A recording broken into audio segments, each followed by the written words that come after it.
On July 1965, almost 60 years ago, the Mariner 4 spacecraft sent back these images, the first close-up shots of another planet ever taken from space. One pass, a single chance for everything to work. That planet was Mars, and these fuzzy images made this distant object, millions of miles away, feel close enough to touch. Today, breathtaking images like these from NASA's Curiosity rover make it easy to imagine being on the red planet's surface. I can plan my expedition across the Martian desert as easily as a hike on Earth. And as we've traversed across the planet, we've discovered incredible wonders. A labyrinth of deep, steep valleys, a canyon almost 10 times longer and 5 times deeper than our own Grand Canyon, spectacular craters, including one of the largest in the solar system, desert sand whipped up to form monster dust devils, and we're even getting closer and closer to the question of life on Mars. Just last month, Curiosity was reported to have found the longest organic compounds ever found on Mars. The ingredients for life might be right there, just beneath the surface, and there's so much more to be discovered. Tonight, we're uncovering the secrets of the red planet.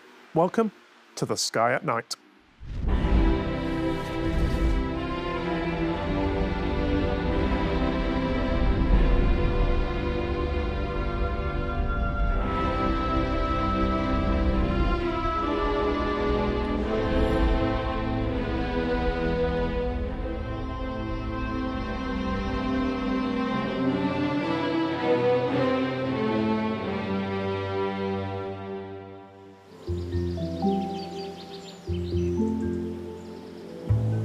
Walking about this amazing environment with its lush vegetation and free-flowing water, it's hard to imagine that Mars was ever like this. Mars is our neighbour, 4th planet out from the sun, smaller than Earth, about half the diameter. And on Mars, you experience 38% of the gravity we get here on Earth, which sounds like a lot of fun to me. It's an alien world. But one of the things we're realising is, the more we find out about it, the more we realise we have a shared history. Mars was once covered in water, just like Earth, and had a core so active, it created the largest volcano in our solar system, Olympus Mons. All that activity died out billions of years ago, leaving a planet that appears dry and barren. But hidden in those rocks are the answers to secrets, not just about Mars, but about other planets, including our own. Secrets about climate change, planetary evolution, and even how life began. Over the decades, helped by some of the toughest space explorers in the solar system, we've been unlocking some of these answers. Chris is in London to find out what we've been discovering.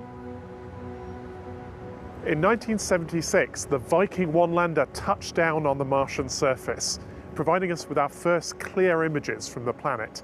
Technology since then has moved on in leaps and bounds, thanks particularly to my favourite amongst our fleet of planetary spacecraft, the Mars rovers. Perseverance is the newest addition to the fleet.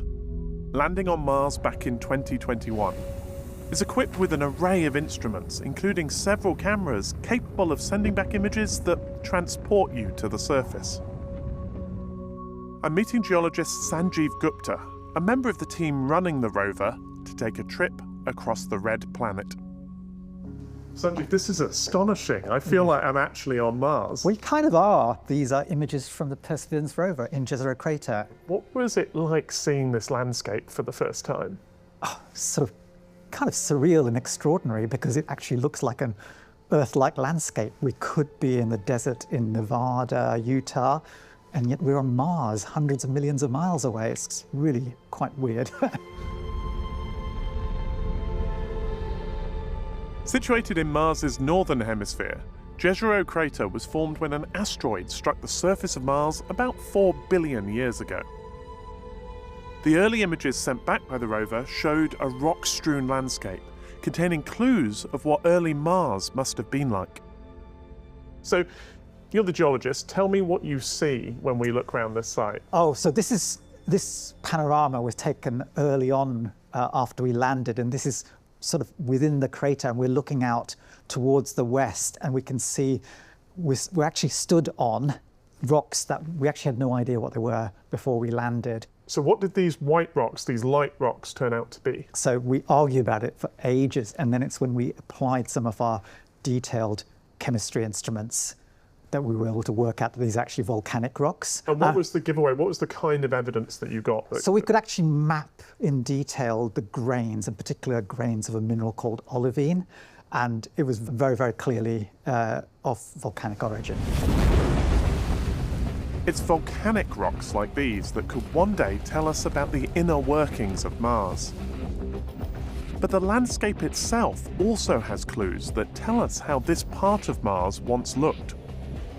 So the gap you can see there in the mountainside, that's actually a former river valley, with the river coming from outside the crater, entering the crater and building a lake within the crater. How long would it have taken for something like that to form? What we do know by looking closely at these rocks, the sedimentary rocks that form the delta, is that it requires sustained water. Most of the delta rocks appear to suggest that there were regular, continuous river flows building this delta. So I think that's quite a big finding, actually. Sustained water 3.7 billion years ago on Mars. It was a watery, wet place. Once we know water flowed across this surface, it's easy to think of ancient Mars as a bit Earth-like. About a year after landing, the rover had moved on to the foot of the delta, where the water flowed in, and it was the rocks seen in this natural colour image that provided a more detailed picture of how this ancient water flowed. What's very exciting is these light-coloured rocks that you can see here. You can see they're really flaky. They're really, really thin, breaking up. And these are mudstones. These are really, really fine-grained rocks. And they've really formed by very fine particles settling out of suspension in a standing body of water in a lake deposit. So that's one of the reasons we know it was a standing body of water. It was a lake. It wasn't just water that flooded over the landscape. Exactly. This required a quiet water environment, so there was water standing there for tens, hundreds, maybe thousands of years. And they're really good places to search for evidence for life, because this is a quiet water environment where life is likely to have evolved in.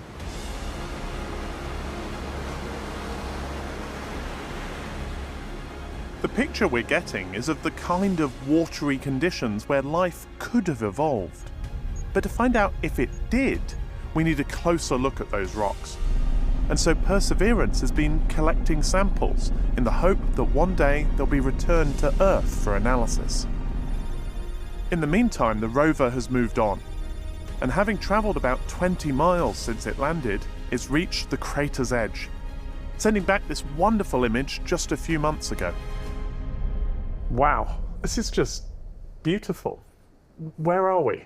So we're on the crater rim, and this is an enhanced colour image to bring out these beautiful details, all the different colours of the rocks and the different varieties of rocks. And what are the rocks like up here? Are they the same as in the delta? Oh no, they're completely different. This is the ancient, what we call the basement rocks, the oldest rocks that the crater was formed in. So the rocks that you can see here on the rim was what the asteroid or meteorite impacted into, deformed and formed the crater, and these are now preserved here. And these are very old. These are very, very old. So these are like 3.9 billion years old, something like that.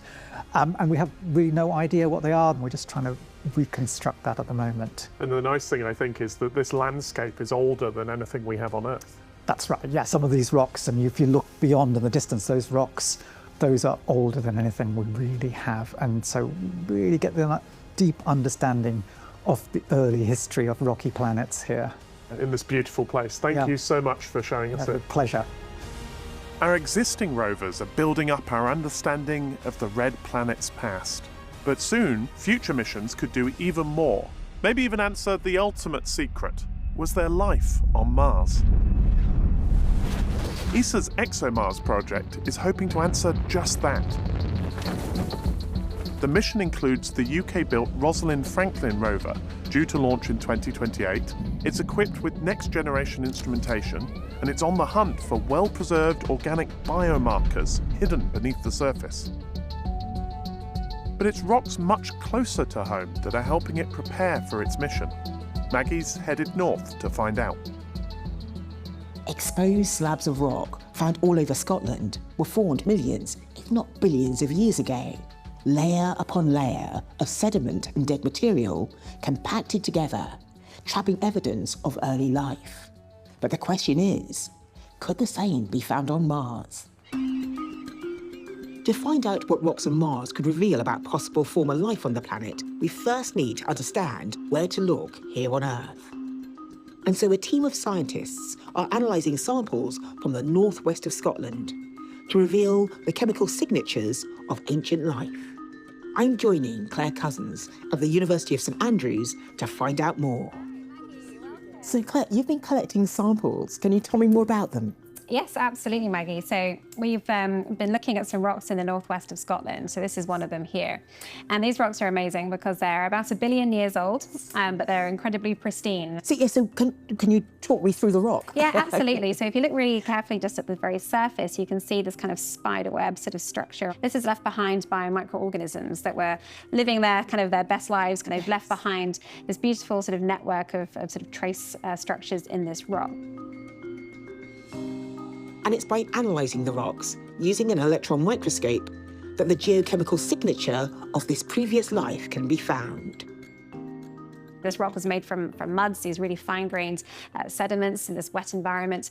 And these are all just laying down, they produce these really beautiful layers. Actually, but you can see the sort of striations, the layers are very distinct. Yes, absolutely. And it's those very layers which actually then trap and capture that microbial material. So every time you get new sediment being washed into the environment, it's then trapping those microorganisms. And so what's this telling us? So this is telling us that we have localized elevation of potassium. So where you see all these sort of red kind of blotchy areas, that's where we have locally high potassium levels trapped here within the rocks. Potassium is really interesting because it's sort of locally scavenged by the action of microorganisms. Around 3.5 to 4 billion years ago, both Earth and Mars had similar climates, with plenty of liquid water. This is also the sort of time when life first started here on Earth. If life also started out on Mars and left behind similar chemical indicators in the rocks, then it's hoped that the ExoMars Rosalind Franklin rover will discover it. The really unique thing about ExoMars compared to other rovers is that it can get samples from about 2 meters down into the subsurface. The instrument that this is tying into, it's called ENFIS. ENFIS means rainbow in Welsh. It's a Welsh-led instrument, and it's an infrared spectrometer. So that means it looks at the wavelengths of light in the infrared that are bouncing off the rocks that we're exploring. So this is one of the few instruments that actually will analyze the rocks before the rover is drilling. So this helps us then target those rocks and say, this is where we should do, the incredibly time-intensive task of actually drilling into the Martian surface. And it's going to be a completely different picture down there because it's going to be samples of rocks which have not been affected by the surface environment of Mars, which is a very high radiation environment. It's destroyed a lot of organic matter, for example. So I have to ask a question. Do you think we'll find life on Mars? It's a really tricky question. Of life, yes. There's probably not life on Mars today. But certainly in Mars's past, all the geological evidence on the surface of Mars really shows us that actually in the sort of first billion years, it really wasn't so different to Earth's environment. And of course, we know that life arose here on Earth, this is why we're here today. And so the real big question is whether or not this also happened on Mars. And of course, if it didn't, that's also an interesting question as well. Why didn't it? And that makes us actually really special. And I think it's not something that's going to be achieved with just one particular mission. Well, thank you. It's fascinating. I'm excited to find out what future rovers will reveal. But in all our Mars explorations so far, no spacecraft has ever made a return trip from the red planet. And the time and the cost of spaceflight is one of the major hurdles. But imagine how much more we could discover if we could bring Mars samples back to Earth.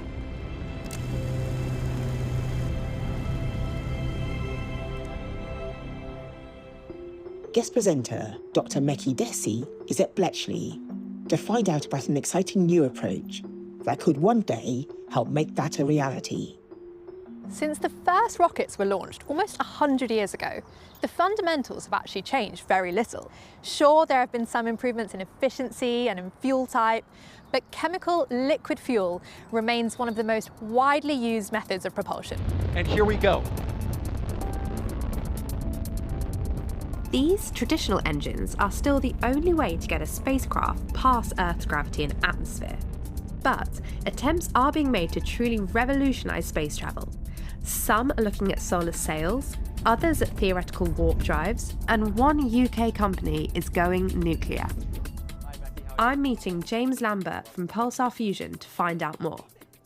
Starting with the electric plasma engines they are already building. Wow. So what do we have here?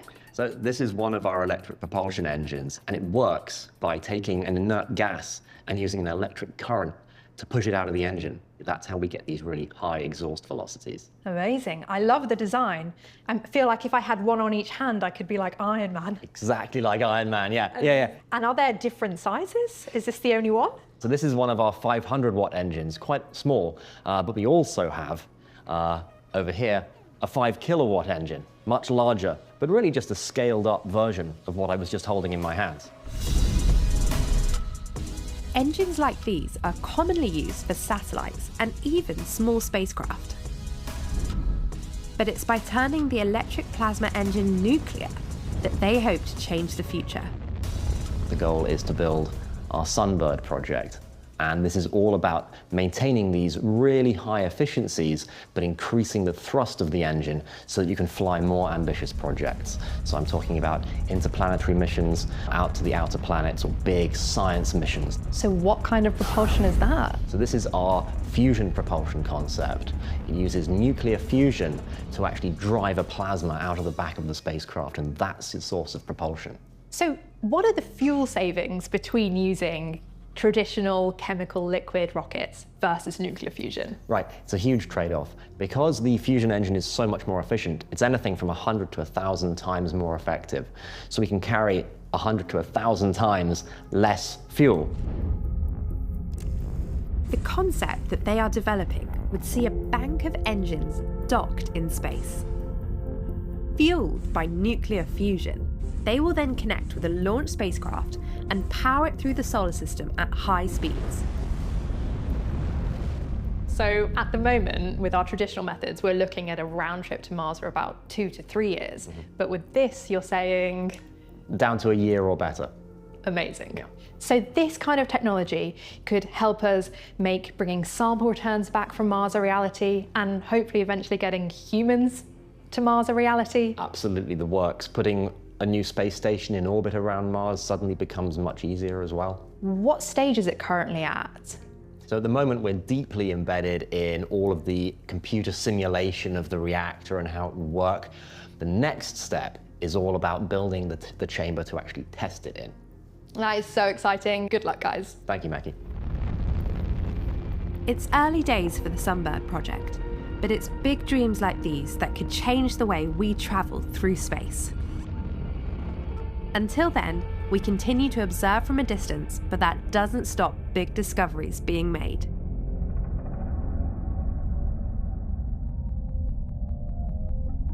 One of the biggest mysteries of Mars is its water, which once flowed over the planet, but today it's barren and dry.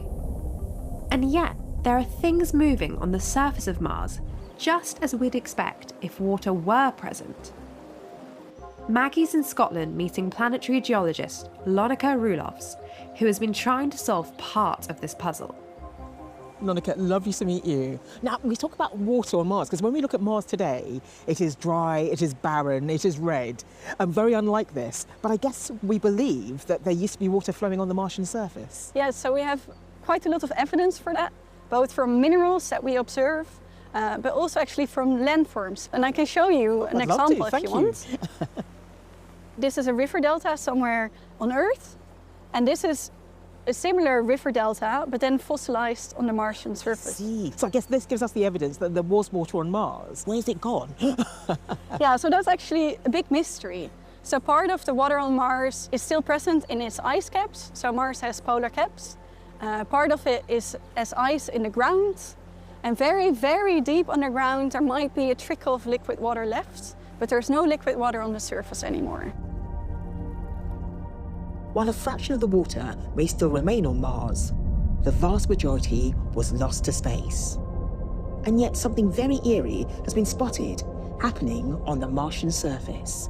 So from afar, Mars seems like a cold desert right now. But if we zoom in, we actually see movement of material on the surface. Now I have an example for you here. Yes. So this is a channel system on a hill slope, like we also have in Scotland, in many places. And you see that big boulder in the middle? It's like a meter-sized rock. It's quite a big rock. Yeah. And then we see that that rock... Yeah, it's moved further down. It moved further down. On Earth, the same process, called a debris flow, is created when a landslide is so saturated with water that the loose rock and soil flow like a liquid. But Mars has very little water left, so what could be at work here? So have you got an idea? So what we see on Mars, that Mars has seasons, just like on Earth. So in winter on Mars, it becomes so cold that the CO2 that is present in the very thin Martian atmosphere becomes frost on the surface. And then in spring, the planet heats up, and then this frost becomes gas again. We're talking about sort of carbon dioxide, which is effectively dry ice. Yes, it is. So why does it differ on Mars than on Earth? So on Mars, it forms naturally. It becomes so cold on the surface, minus 120 degrees Celsius, that it actually forms naturally. Whereas on Earth, we can only form it in industrial processes.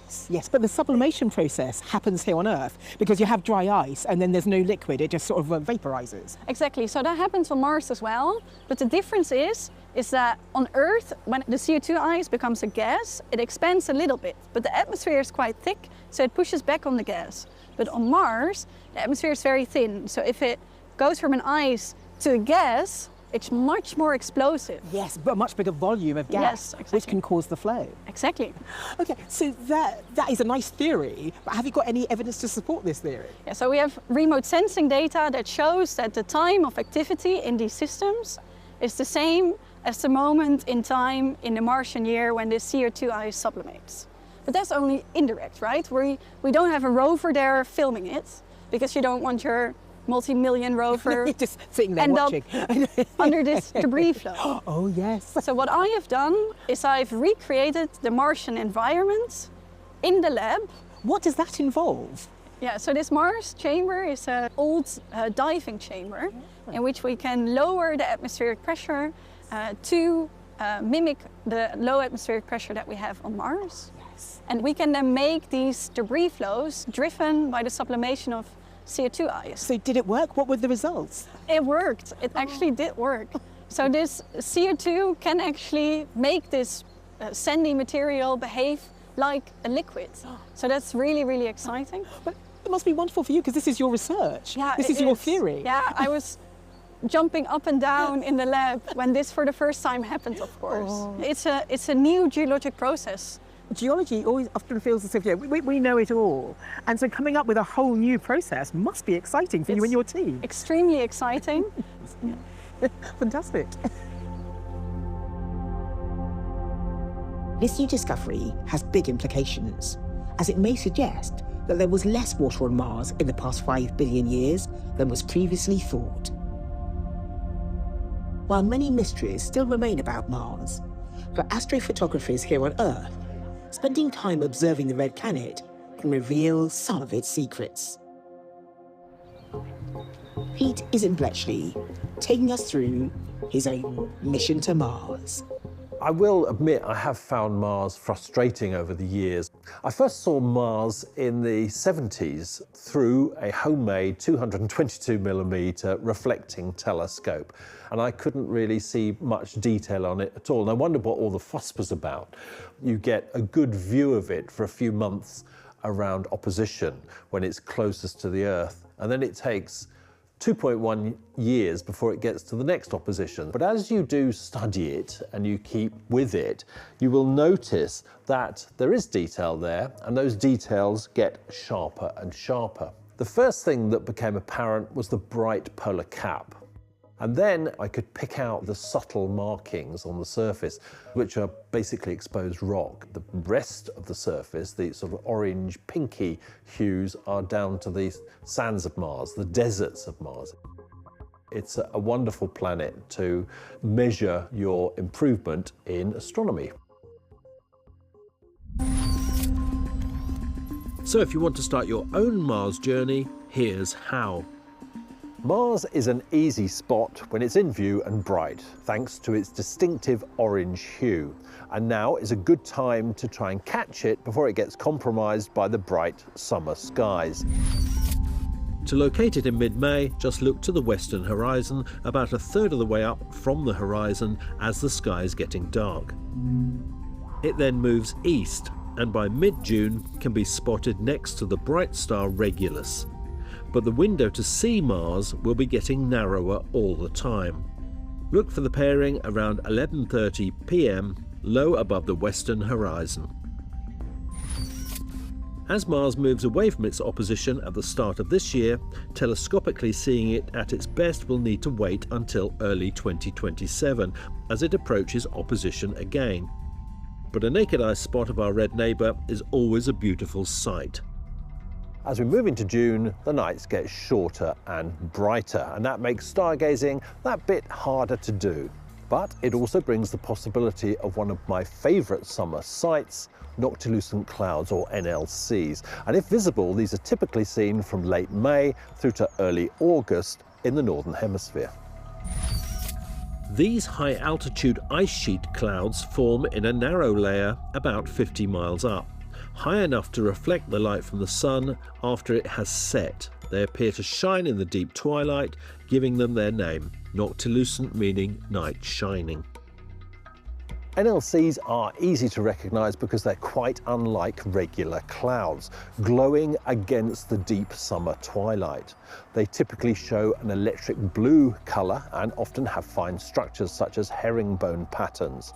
If regular clouds are present, these appear dark and silhouetted against NLCs because they're too low to be illuminated by the sun. NLCs can typically be seen somewhere across the northerly horizon depending on the time of day. Looking around 90 to 120 minutes after sunset, they can appear low above the northwest horizon, or a similar time before sunrise can find them low above the northeast horizon. A big display may persist all night long, moving from above the northwest horizon through north and ending low above the northeast horizon before dawn. Bright NLC displays can be so dramatic that they sometimes get incorrectly reported as the aurora. NLCs are a great target to capture with a phone, so if you're new to snapping the skies or a more advanced astro imager, do share any results you get with us on our Flickr account. And you can find details of this at bbc.co.uk/sky-at-night. Meanwhile, here are some images from the Milton Keynes Astronomical Society, as well as our Flickr account.